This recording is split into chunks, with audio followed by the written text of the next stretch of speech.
ఇది వచ్చేసి voltage detector, ఎక్కడెక్కడ వోల్టేజ్ ఉందనేది చెప్తుంది. ఇది వచ్చేసి టెస్ట్ పొజిషన్. ఫస్ట్ ఇప్పుడు ఆఫ్ కండిషన్లో ఉంది టెస్ట్ పొజిషన్. ఇది వచ్చేసి టోటల్గా 230 kV దాకా చెక్ చేస్తుంది. ఇది వచ్చేసి ఫస్ట్ టెస్ట్ పొజిషన్లో పెట్టి, అంటే 4 kV అంటే 4200 వోల్టేజ్ కంటే తక్కువ ఉండేదంతా టెస్ట్ పొజిషన్లో పెట్టాలి. మిగతా అంతా 50 kV ఉంటే ఆ కేవీలో పెట్టుకోవాలి. For example 15 kV, 11 kV, 33 kV ఉండేది 35లో, ఇట్లా 66 kV ఉండేది 69లో ఇట్లా పెట్టుకోవాలి.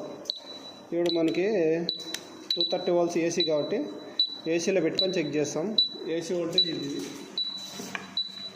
ఏసీ వోల్టేజ్ ఇక్కడ కనపడుతుంది కాబట్టి వోల్టేజ్ వస్తుంది కంటిన్యూస్ సౌండ్ వస్తుంది. అప్పటి వరకు జస్ట్ కిక్ అంటుంది అంతే.